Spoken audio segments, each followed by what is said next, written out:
All right, first trade up, we have the Memphis Grizzlies are trading star forward Jaren Jackson Jr., John Concord, Jock Lendale, and Vince Williams to the Utah Jazz for Clayton, Anderson, Hendricks, Niang, and 3 future first-round picks. What are we grading this, fellas? I'm giving an A to the Jazz because the Jazz are behaving like a competent franchise for the first time since any of us were born. You know what I mean? Like I feel like every year we see like the Laurie trade cycle with the Jazz.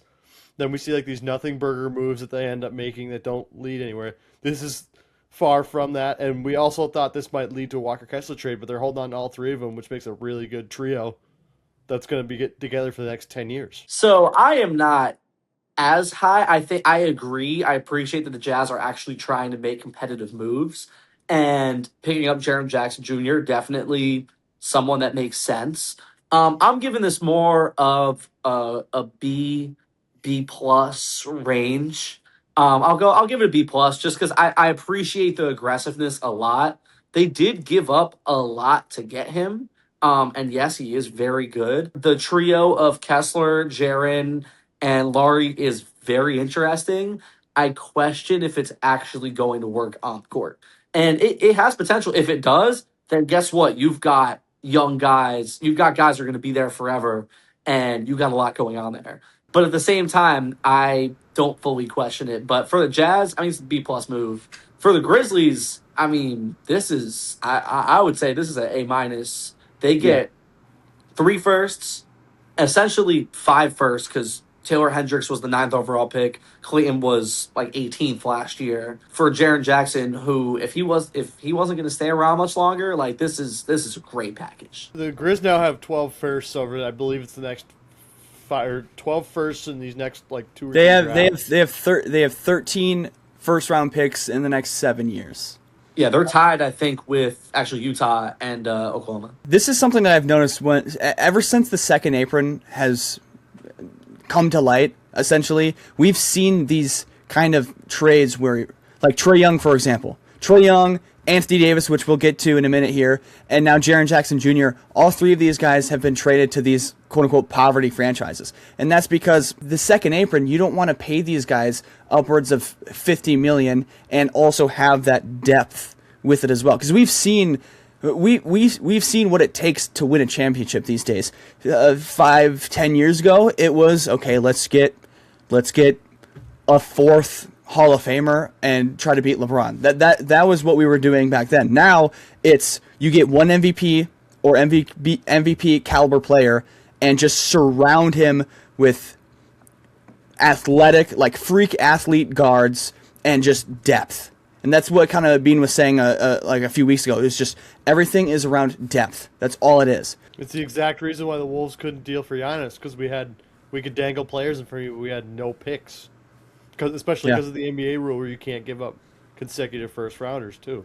Because the offers for Giannis, and we'll get to the Giannis stuff in a little bit, but like the offers for Giannis would have been infinitely larger and more obscene if teams could stack picks back to back years, but you can't do it. That's why they made the Cephian rule, because it was whatever, wasn't like the Cavs owner or something. There was some general manager that gave up so many first round picks, and it was terrible. Like, those rules are, I saw somebody make a video on that. Yeah, it was like a Cavs owner who was just trying to make all these outlandish trades. So like, we need to crack down on the amount of assets you can put in a deal. Also, we're not talking about this. Walter Clayton now might actually get some more run in Memphis too. Yeah, I mean, it depends on where you really put Coward. Because you could probably have Coward and Clayton together. Because I'm trying to think in terms of like their point guards right now. I mean, it's Ja, obviously. Yeah. But after Ja, who's their next point guard? It's Clayton. They got Ty Jerome. I don't know if you consider him a point guard or... Ty Jerome's not a point guard. He's a guard. He's a shooting guard. He's not a point guard. Like, Walter Clayton's going to actually, like, move the ball around. And Coward's a decent playmaker, but he's definitely more of a 2 than a 1. This point guard debate, and this I don't want this to get to a point guard episode. I want to get back to the Jazz and Grizzlies. But, like, we see people like Stephen Curry. We see people like Shai Gilgeous-Alexander. Those 2 guys are just like objectively point guards, but they aren't the main facilitators of the offense. But we still call him a point guard. I would argue Shai is, but Shai is a score first type of guard. He's not the main facilitator. He's still who would be the main facilitator of the Thunder then? That's a good question. That's the thing is he definitely isn't always like the facilitator, but if you have to choose anyone, it's Shea. Well, when I think Steph, of yes, obviously. I don't think of a facilitating point guard. I think a score first guard. He gets downhill, he finds the spots, and he shoots Yeah, them. I mean, he happens to average the most assists. I get what you're saying, though. It's kind of like an Anthony Edwards thing, where Anthony Edwards is probably came in the league draft as a shooting guard, but he's running point because we don't have a legitimate table setter until obviously we traded for Io, which again we'll get into all that later. Yeah, he probably is highest in assists because he's extremely heliocentric. Like Oh yeah, of course. Curry, a little different because it is definitely Draymond and he uses his gravity to make everyone else open. So in a way that is facilitating the offense, but it's not like directly like a Nash. Of course, and I'm not saying you have to be. I just mean more if you take Ja off that team, who are you really starting at the guard position alongside Coward? Or even you could put Coward at the 3 and run all 3. Exactly. Coward's closer to being a 2 or a 3 than he is being 1. Yeah. Oh, 100%. Yeah. That's my thing, and I think Clayton, if you were to reach his full potential, is a guy you could put right next to him. I think I have the same grades as you. I think like a B for the Utah Jazz. I think mostly it's because of what you gave up, those 3 first-round picks. Granted, I don't remember exactly what those first-round picks entail. None of them are their own. Okay, Yeah, that's what I was thinking. Is helpful. Yes. One of But them it's still a lot. 2027 is the Lakers and the Jazz's own, and then 2031 is from Phoenix, Memphis, or it's either Utah. Okay, 2027 Utah. It's a weird projection, and then the 2031 is Phoenix. Even if it was 3 firsts that are 20th or later, like that's still a lot. I don't know that 31 Phoenix pick is kind of scary for me. Did such a great job. They didn't give up any of their own picks, so like even if this fails, they got their own picks to fall back on. That's true. Yeah. I mean, you give it until 2031. From our projections right now, of course, I mean that's 5 years away. But like, from what we see right now with the Jazz team and with the Phoenix team, I probably like the Utah Jazz more than the Phoenix Suns in 5 years. That 8th grader that's going to be used with the Suns pick feels very disrespected by you. Yeah, he's gonna come back to this video and use that as fuel. That's what he'll do. That's my other thing with the Jazz, though, is that obviously I think there's more moves to be made. I just more question, like giving up this much, getting Jaren good, but could these resources have been used elsewhere? Because the reality is Jaren's a great addition, but there are still quite a few pieces away from, I would argue, being a solid playoff team. Like the team, the way it's constructed, if you add a few role players, they're 100% in the play-in. I'll give them that. That's not a question. But solidify like a top 4 seed, I don't know. Yeah, where are you implying those resources get used? Like I mean, who would be an example of using those resources somewhere else? That's a good point. I mean, It makes the sense. reality is it's Utah, and you got to take who you can get. So I mean, for me, it's more that I don't know exactly how Jaren's going to fit with the roster. And there's guys you could trade for that aren't necessarily stars, but would fit in terms of, if we're assuming you've got Keontae George at the 1 or the 2, you've got Ace Bailey as a 3, Laurie at the 4, and Kessler at the 5. Like, I think the person to make a splash on would be someone that, similar in a Jaren category. Obviously, the Celtics wouldn't give him up, but like a Derek White, like some type of defensive guard/wing, I think would have just made a lot more sense.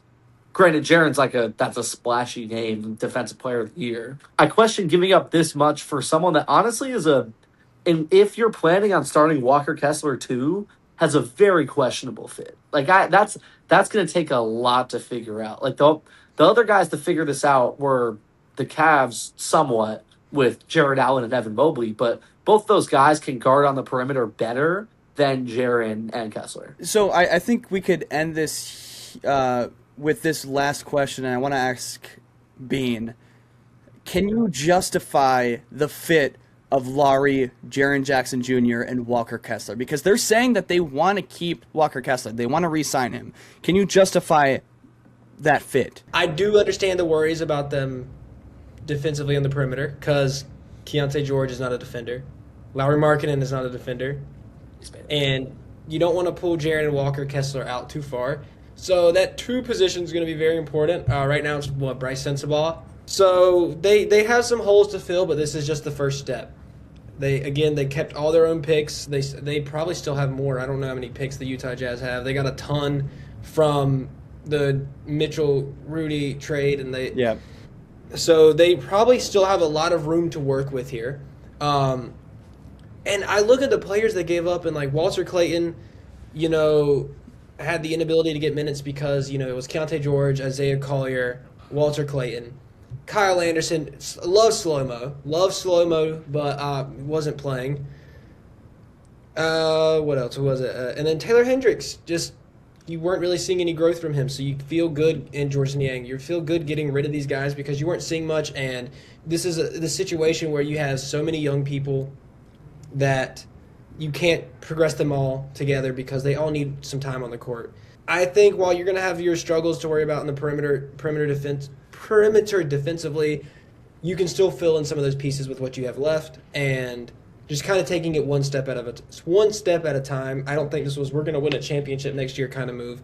This was we're tired of losing. The Utah fans are tired of losing.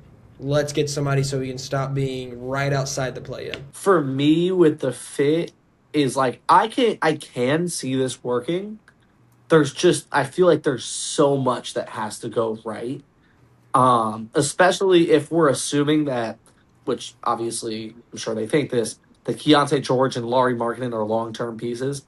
Neither of them are good defensively. Granted, Keontae George, it's his second year in the league. He's got time to develop and be a better defender. At this point, we all know what Lauri is as a defender, and it's not good. And it just worries me when you have two guys that are just going to get abused on defense. And then even, obviously Kessler and Jaren are 2 of the best rim protectors, 2 easily top 10 rim protectors in the NBA. But you don't want either of them really out on the perimeter that much. Any sort of like high volume 3-point shooting team is just gonna lick their chops when they go to Oh Utah. my goodness! Yeah, I remember we were talking about this earlier. It was like Beans Hornets. It was like a random Tuesday night. They were like 15-40 against the Jazz, and 35 of the 40 looks were like so wide open. I'm pretty sure you could give any of us that look, and we might be able to make one of those, right? So that's the hard part is you don't have anybody out on the perimeter, so they're gonna. And Alexy, you said it off camera too. It's like they're gonna switch. Teams are gonna switch the shit out of this Jazz defense. Oh my god! Jaren, get Walker Kessler and Lauri out on the perimeter. It's like we're gonna put Lamelo in front of you, and Lamelo's just gonna put you in a blender and then chuck a 3 in your face. Oh yeah, in the words of Shaq, it's gonna be barbecue chicken if either of those guys. Yeah, barbecue chicken. Oh my goodness! I mean, Jaren probably a little better than Kessler on the perimeter. A little more capable, but like, there's plenty of guys. You get them out on the perimeter. Like the reality is, they're 6'11" and 6'10". Like they're not keeping up. Granted, like double big lineups recently have been very good. I was just about to talk about Ime Udoka. Yeah, we got the double big lineup, and now we have the triple big lineup. But the difference, that's the difference, is double big lineups work because the other 3 guys have those defensive capabilities, and they're they're more athletic, and they're this and that. Lauri Markkanen, you can call him a lot of things. Athletic is not necessarily one of them.